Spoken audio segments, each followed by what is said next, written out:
Series की शुरुआत में बताया जाता है कि चेस्टर्स हिल मिल नाम का एक शहर पहले आम शहरों की तरह ही था, लेकिन फिर वो कुछ ऐसी भयानक डरावनी घटनाएं घटने लगी जिससे पूरा का पूरा शहर नर्क से भी बदतर बन गया। लेकिन आखिर वहाँ ऐसा हुआ क्या और कौन सी ऐसी खतरनाक घटनाएं हुई, चलिए जानते हैं। इस मूवी में तो कहानी की शुरुआत होती है बॉबी नाम के एक लड़के को दिखाते हुए जो एक डेड बॉडी को जंगल में दफना रहा था। बॉबी वहाँ का लोकल निवासी नहीं था और बॉबी के माथे पर लगी चोट को देखकर लग रहा था कि मरने वाले बंदे के साथ उसकी काफी ज्यादा लड़ाई हुई होगी। उस आदमी को दफनाने के बाद बॉबी अपनी कार में शहर से बाहर निकलने लगता है, लेकिन तभी उसका ध्यान एक पुलिस ऑफिसर की कार पर पड़ता है। उसको देखकर वो थोड़ा डर जाता है और जिससे उसका ध्यान ड्राइविंग से हट जाता है, लेकिन किसी तरह से वो पुलिस से बच जाता है। पर तभी वहाँ पर उसकी गाड़ी के सामने कुछ गाय आ जाती है और उनको बचाने के लिए बॉबी अपनी कार को एकदम से मोड़ देता है, जिससे वो गायों से भरे खेत में पहुँच जाता है। इससे उसे थोड़ी सी चोट लग गई थी। कुछ सेकंड बाद वहाँ अर्थक्वेक आ जाता है, जिसकी वजह से वो सब कुछ जोर जोर से हिलने लगता है। लेकिन उसी टाइम पर अचानक आसमान एक से चीज बॉबी के सामने आकर नीचे गिरती है और सब कुछ शांत हो जाता है। बॉबी देखता है कि ये गाय आसमान से गिरने वाली इस चीज से 2 टुकड़ों में काट चुकी थी। वो बहुत ज्यादा डर जाता है और उस चीज को छूने लगता है तो उसको पता चलता है कि वो इनविजिबल वॉल है जो कि इतनी शार्प थी जिसकी वजह से कई घरों के भी 2 हिस्से हो चुके थे। तभी वहाँ जो नाम का एक लड़का आकर उसे पूछता है कि तुम ठीक हो या नहीं, और वो भी उस इनविजिबल वॉल को देखने लगता है। दूसरी तरफ शरीफ और लिंडा को खबर मिलती है कि उस पूरे टाउन की पावर सप्लाई कट गई है, फोन लाइंस बंद हो गई है और इंटरनेट भी काम नहीं कर रहा। यहाँ तक कि सारे के सारे सैटेलाइट कनेक्शन भी काम करना बंद कर गए थे। तभी शहर के ऊपर से उड़ रहे प्लेन उस इनविजिबल वॉल से टकराकर क्रैश हो जाता है, जिसे देखकर लोग और भी ज्यादा घबरा गए थे और ये बात कंफर्म हो जाती है कि ये इनविजिबल वॉल ही नहीं बल्कि एक राउंड शेप का डोम है जिसने आधे शहर को कवर कर लिया है। वहीं दूसरी तरफ हम एक रेडियो स्टेशन पर फेल और उसकी असिस्टेंट टोडी को देखते हैं जो सिग्नल लाने की कोशिश कर रहे थे। वो दोनों थोड़ा कंफ्यूज थे कि अचानक सिग्नल क्यों चला गया। यहाँ पर फेल को लगता है कि ये अच्छा मौका है उनके रेडियो सेटिंग को हाई करने का, इसलिए वो दोनों सिग्नल को ठीक करने में लग जाते हैं। वहीं एक फायर ट्रक डोम की दूसरी तरफ से आ रहा था,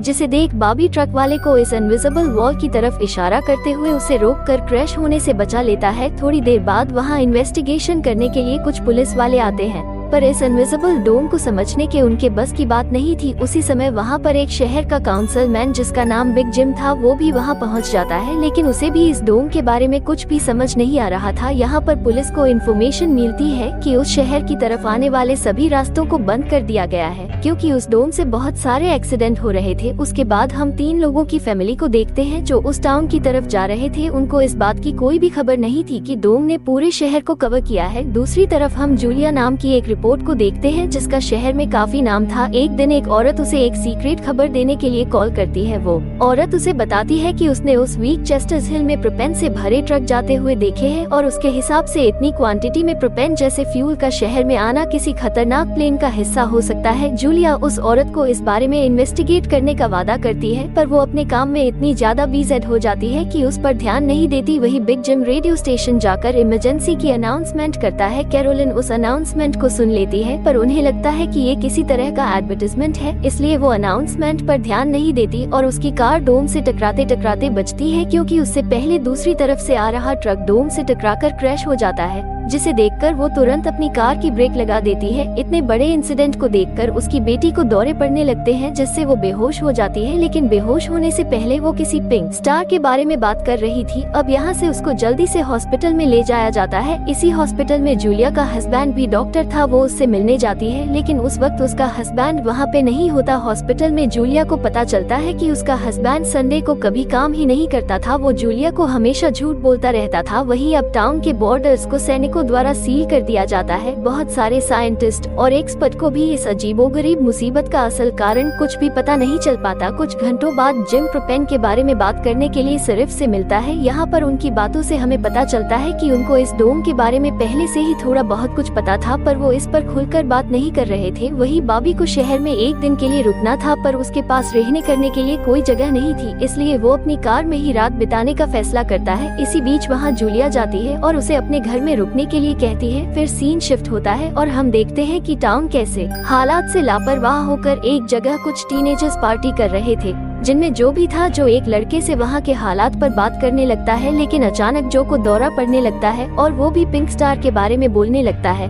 जैसे कि पहले अनोरी ने बोला था, वही जो कि बहन एंजी भी अपने घर पर अकेली होती है। तभी अचानक उसके घर में जूनियर घुस के उसको किडनैप करके अपने फादर के टूटे फूटे शेल्टर में ले जाता है। यहाँ पर वो उसको बताता है कि मुझे पता है शहर को कवर किए है डोम के बारे में, या हमें ये भी पता चलता है कि बिग जिम ही जूनियर का फादर है। जूनियर एनजी को ये भी बताता है कि उसके फादर अपनी फैमिली की सुरक्षा को लेकर हमेशा चिंतित रहते थे, इसलिए उन्होंने फैमिली के लिए शेल्टर बनाया। वहीं दूसरी तरफ जूलिया बॉबी को अपने घर में रहने के लिए लाती है। तभी अचानक बॉबी की नजर उसके हस्बैंड के फोटो पर पड़ती है और उसे रियलाइज होता है कि ये वही आदमी है जिसे उसने सुबह मारा था। दूसरी तरफ शरीफ और लिंडा सभी व्हीकल पर नजर रख रहे थे ताकि कोई भी गलती से इस डोम से टकरा ना जाए। तभी अचानक शरीफ को अटैक आ जाता है और वही वो मर जाता है। अब यहाँ से हमें सुबह की घटना के फ्लैशबैक के बारे में दिखाया जाता है, जहाँ बॉबी टाउन में जूलिया के हस्बैंड से मिलने आया था। वो उनसे कुछ पेमेंट की बात करता है पर डॉक्टर उसे पेमेंट देने से इनकार कर देता है, जिस वजह से उन दोनों में झगड़ा हो जाता है और एक्सीडेंटली बॉबी उसे गोली मार देता है। बॉबी जानता था कि भले ही उसने गोली गलती से चलाई जाए लेकिन इसकी सजा उसको जरूर मिलेगी, इसलिए उससे बचने के लिए उसने बॉडी को जंगल में दफना दिया। वही प्रेजेंट में उठकर सुबह बॉबी देखता है कि उसके गले की चेन गायब है, तो वो जूलिया को इसके बारे में पूछता है। जूलिया उससे कहती है कि वो उसको उसकी चेन ढूंढ कर देगी, पर तभी उसको याद आता है कि वो चैन उसने उस केबिन में ही गिरा दिया था जहाँ उसने उसके पति को मारा था, उधर जो अपने फ्रेंड के साथ था जिसने पिछली रात उसकी मदद की थी।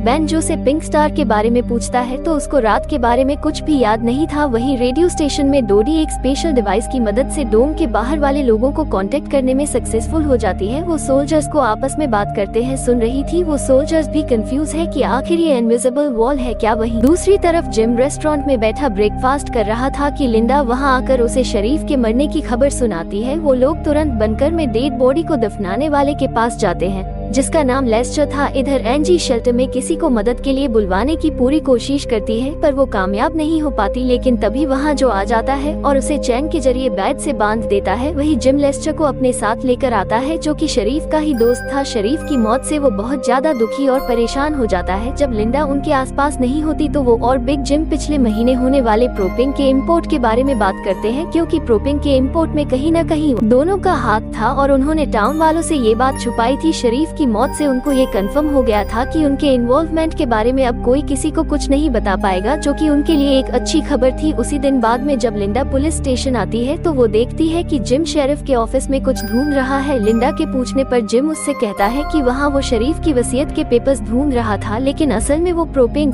एटलीस्ट से जुड़े पेपर्स को ढूंढने आया था जो उसे और लेस्टर को परेशानी में डाल सकते थे। वो तुरंत बाहर आकर लेस्टर को बोलता है कि मुझे लगता है कि पेपर शरीफ के घर में ही होंगे, जिनको लाने के लिए वो लेस्टर को तुरंत उसके घर भेजता है। इसी बीच जूलिया जल्द ही रेडियो स्टेशन पर डोडी के पास जाती है जहां वो देखती है कि वो लोग डिवाइस के जरिए डोम के बाहर खड़े सैनिकों की बातचीत सुन सकते हैं। उनकी बात सुनने पर जूलिया को पता चलता है कि वो लोग जमीन खोदकर डोम को बाहर निकालने की कोशिश कर रहे हैं, पर वो इस काम को करने में कामयाब नहीं हो पा रहे थे। इसके बाद जूलिया रेडियो के जरिए पूरे टाउन में डोम वाली खबर को फैला देती है, जिससे लोगों में डर पैदा हो जाता है और लोग घबरा जाते हैं। वही जो और बेन बोर्ड के पास साइंटिस्ट को अपना काम करते हुए देखते हैं। साइंटिस्ट ये देखते हैं कि डोम के ऊपर पानी का कोई असर होता है या नहीं, और उन्हें ज्यादा कुछ समझ में नहीं आ रहा था, जिससे वो किसी नतीजे पर नहीं पहुंचते। वही जो देखता है कि ये डोम एक छन्नी की तरह काम कर रहा है, वो बेन को बताता है कि इस डोम से बिल्कुल मामूली सा पानी आर पार जा सकता है। दूसरी ओर बॉबी अपने चैन ढूंढने जूलिया के हस्बैंड डॉक्टर के केबिन में जाता है। वहाँ उसको उसका चैन मिल जाता है, पर तभी जूनियर वहाँ आकर उसे देख लेता है। यहाँ पर बॉबी को लगता है शायद उसे चैन देखते हुए जूनियर ने देख लिया और वो जूनियर को ऐसे नहीं जाने देना था, इसलिए वो जूनियर की बुरी तरह से पिटाई करने लगता है। वही हम देखते हैं लेस्टर शरीफ के घर पहुँचकर प्रोपे इम्पोर्ट के पेपर्स को ढूंढने लगता है। कुछ टाइम बाद उसे वो पेपर्स मिल भी जाते हैं, पर वो उन्हें जला देता है और जब वो वहाँ से जाने लगता है तो उसका पैर लगने से पेपर्स की आग घर के पर्दों में लग जाती है, जिससे आग की लपटें पूरे घर में फैल जाती है और पूरा घर जलने लगता है, जिसे देखकर जल्दी बहुत सारे लोग जमा हो जाते हैं और आग बुझाने की कोशिश करते हैं, पर फायर ट्रक के बिना आग बुझाना नामुमकिन था। अगर वो लोग घर को जलने देते तो डोम के अंदर का टेम्परेचर बहुत ज्यादा बढ़ जाता है, जिससे लोगों की जानें भी जा सकती थी, इसलिए सब मिलकर आग को बुझाने लगते हैं। और इसी बीच बॉबी लोगों को आग बुझाने में लीड करता है। तभी लिंडा को लेस्टर देख लेती है। है। फिर लिंडा अंदर जाकर उसे घसीटकर बाहर निकल लेती है और उसको इलाज के लिए डॉक्टर के पास भेज देती है। यहाँ पर लोगों को आग बुझाने में 1 घंटे के बाद भी कामयाबी नहीं मिलती, उल्टा आग और बढ़ जाती है। आखिर में जिम एक लोडर लेके आता है और घर को गिरा देता है और तब कहीं जाकर आग शांत होती है। इसके बाद सारे थके हुए लोग इकट्ठा होते हैं। उनमें से पॉल नाम का एक पुलिस वाला फ्रस्ट्रेट होकर कहता है कि हम सभी लोग इस डोम के अंदर से कभी बाहर नहीं निकल पाएंगे। वो कहता है कि हम सभी इस डोम के अंदर ही मरने वाले हैं। इतना कहता हुआ वो हवा में गोली चला देता है जो कि डोम से टकराकर एक दूसरे पुलिस वाले को लग जाती है और वो तुरंत मर जाता है। यहाँ पर पॉल को अरेस्ट कर लिया जाता है।